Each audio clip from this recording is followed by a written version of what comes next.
I am so disappointed right now. Not in Markiplier, because he's doing very well actually. No! You ruined my video! No!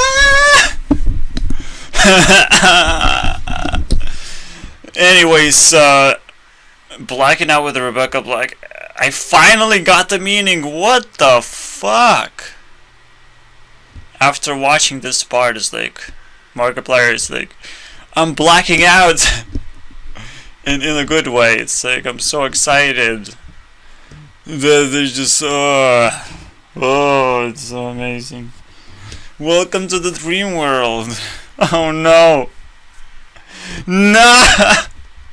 This is the worst.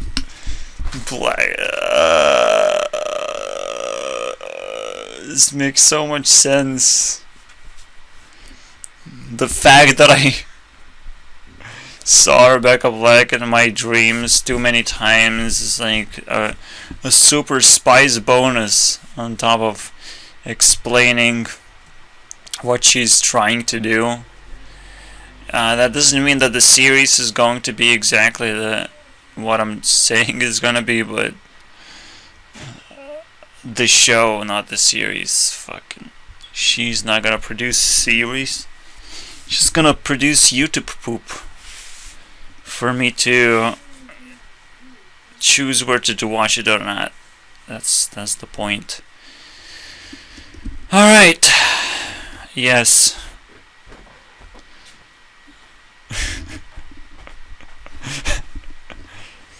Again, the context of this is Markiplier saying, oh, I'm blacking out because I'm seeing the nakedness. Ridiculous. Anyways. This video is actually going to be a lot darker than this, so yeah, I might as well cover the face. Actually, no. I don't think anything is darker than Markiplier.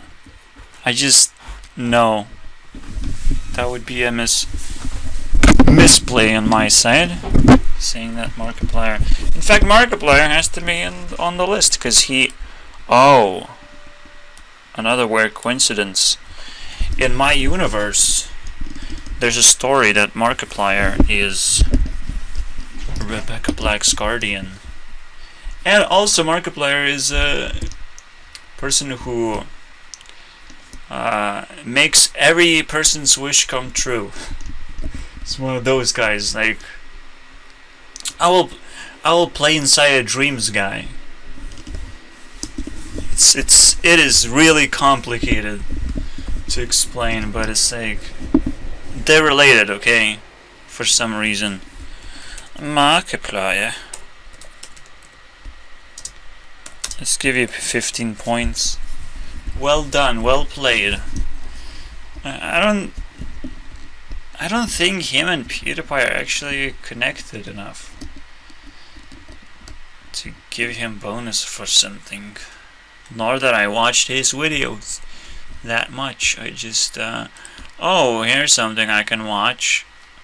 I'm not exactly enjoying it.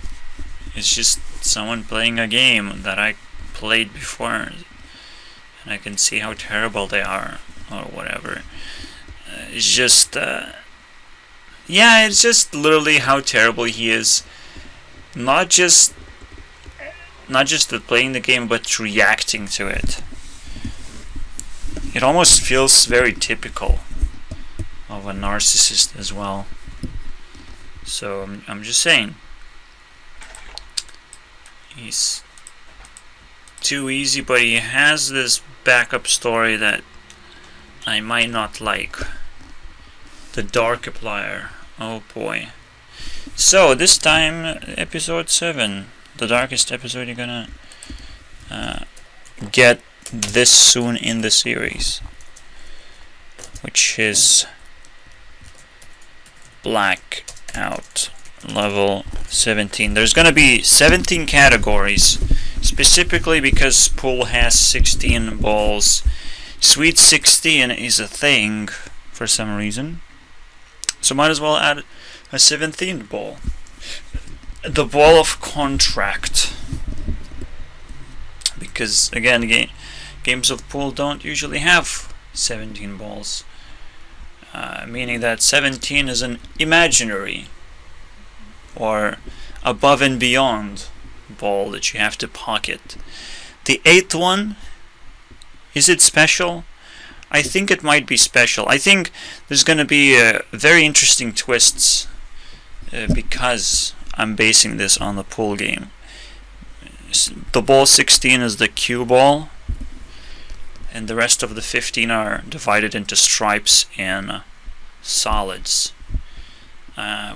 It's very important to go up and down and leave a little twist in the middle that you cannot actually understand until the very end, I suppose, when you do have to tackle it. So it's a bit different, right? It's like the 16 is the 8 returning to its special spot, right? Because the 8 is the last one, but the 16 is the one that has to do it. So it's so fucking weird, right? It works in so many ways. Alright. So what's gonna be the 8th level? I don't know. We'll figure it out together. I'm just gonna talk to myself a little bit and simulate this amazing tier list of blacking out. And this is not a positive experience. However, looking at Markiplier's video, I'm just getting a new idea on this one. Intimidation and sexual intimidation actually is very effective in this. Okay, that is so effective. So I'm definitely gonna have some of that in here. It's a very good idea. Okay, guys, you're ready? You ready? It's gonna be a great episode, but I do need a little bit of a party going. I don't know, maybe after? I have it on my list. I don't have it written down on my computer. It's more comfortable to do it on the phone. Sad face, but I don't know how I'll juggle this actually. I will do most of the notes on my phone from now on, I believe. But yeah, just focus on the voice. It's gonna get very terrifying, because that's kind of what happened to me. But this is not the end. The 17 steps is like an introduction, the first pool game of possible 3 or even 5 more games that can be played in higher tiers. But this is one of those, introduction to the most darkest bullshit that is possible out there. So how do we start everything off? Well, just like a normal interview. But this is not a normal interview. You make an awkward... But, by the way, just... Let's make this less awkward. And let's do high again. And instead of any other video playing, I'll just do this. Is that okay? Alright, so we're gonna do an awkward high. Basically, it's like... It can't be anything, it just has to be awkward. There has to be like some weird twitching going on, or you forgetting something, or like the interviewee is not supposed to be there, but you don't let them know. You're just making very awkward expressions whenever they say something. You make things really awkward. That is the first thing in ninja school, is to avoid awkwardness. So you throw those signals that the person is not supposed to be here. right? And then you instantly reject them. That's the second step. Because they have failed the challenge of being a ninja, you have to immediately reject them. It's a natural thing to do. But you make it, again, you know that you have set up this whole thing and they have attached to the contract to be in an interview, so they will stick around. Some of them will even want to win the game of pool. But you're saying that, okay, that's it, I'm not doing this. And if they quit, you just say, oh, okay, you quit at level 2, congratulations, and get the fuck out of here.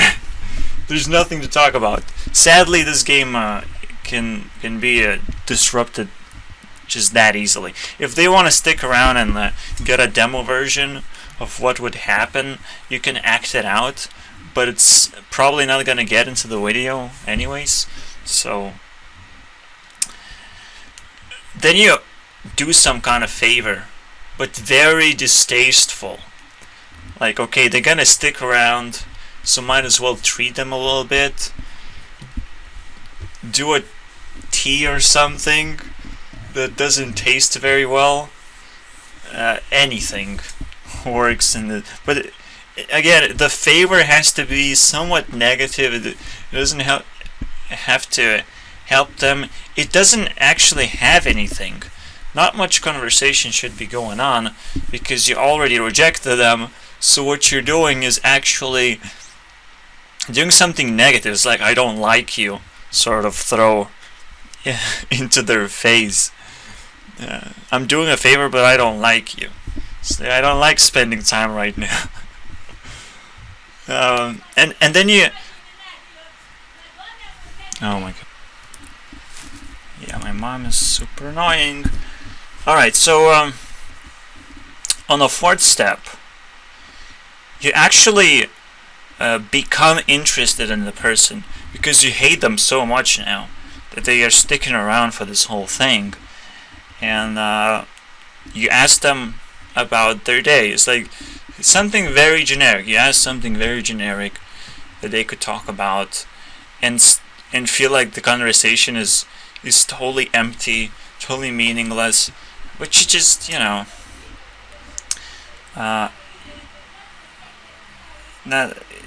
just do it.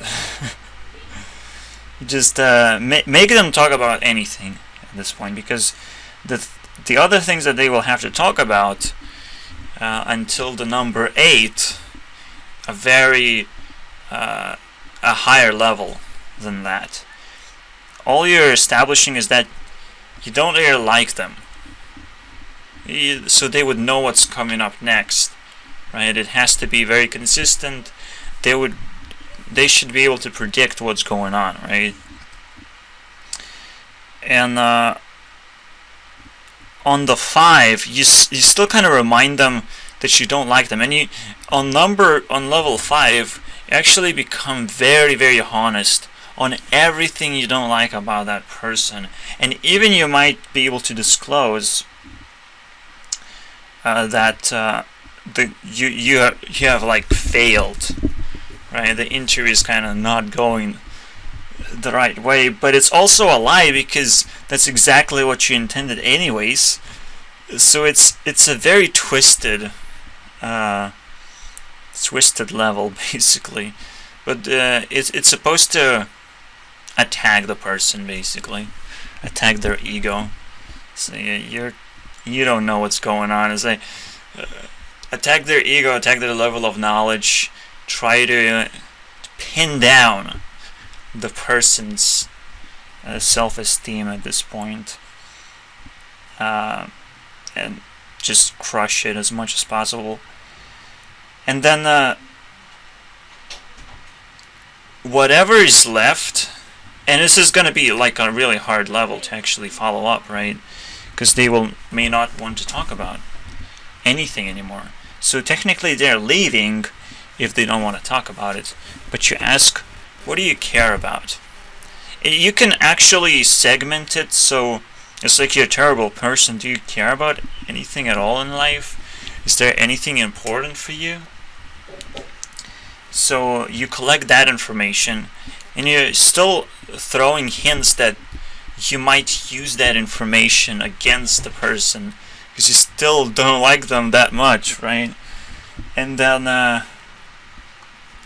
actually not sure how to segment it, but you need to figure out their fears, right? Not just things they care about, because yeah, you might lose things you care about, but the fear is also important. You know the general sense of just general spectrum of fears, but you just want them to talk about it, so it almost comes true for them later on. You don't really care what they fear about. You're not really gonna adapt to that. You are just gonna hint that is gonna happen, right? It's kind of the whole point.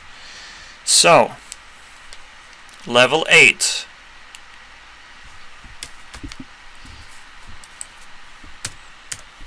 Black. This poof. No! Not the black guy! Stop infiltrating us! No! Yeah, but that's what you get. The lights are turned off. In total silence. Level begins. No.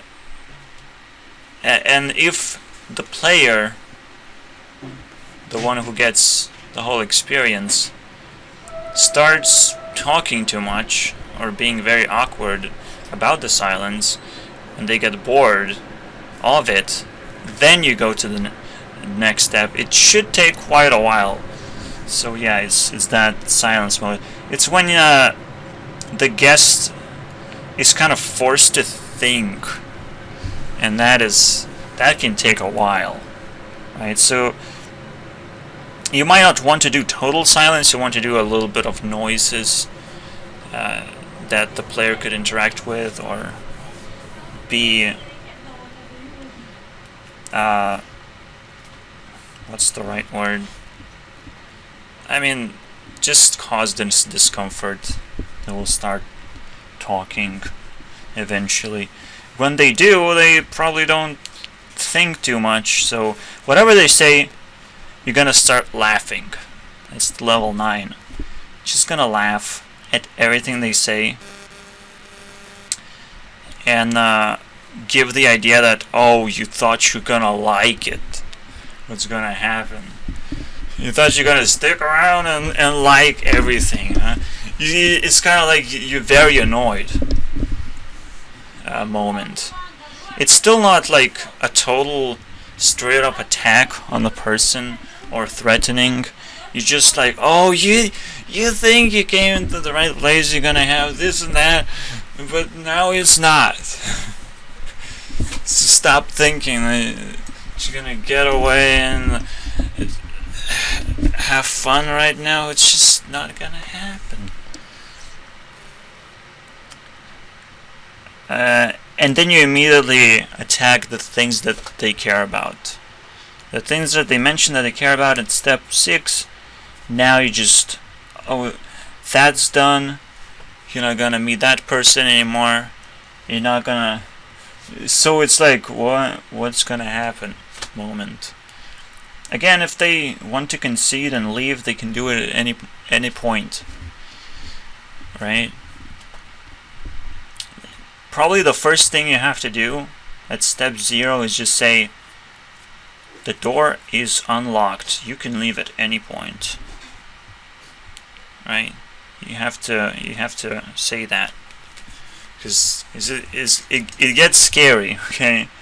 However, there will be people who will abuse this rule and will not leave regardless of what happens, meaning that they will not care, right? So you have to test for that and actually establish more rules that you say to them, so they would have a very hard time actually breaking rules, because there's more and more of them coming up because they're breaking rules, the main rule of care, right?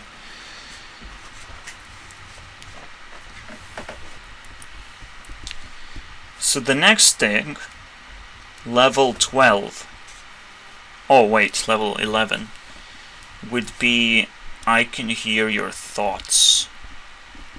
This is where things get really creepy, because now you're dealing with supernatural. It's like you just dismissed everything they cared about. Now you're just showing power, pure power. I can hear your thoughts. I can predict every move that you're making.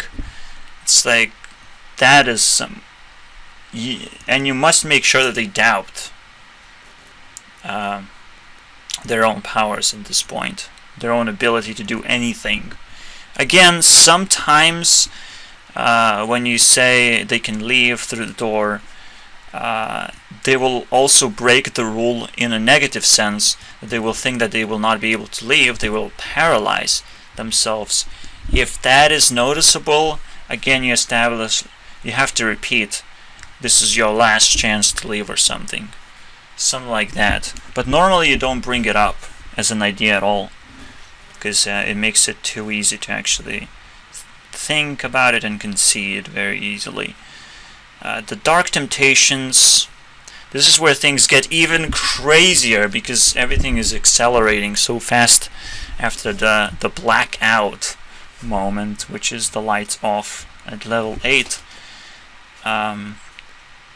Sadly, I don't actually have time to tell what happens in the end.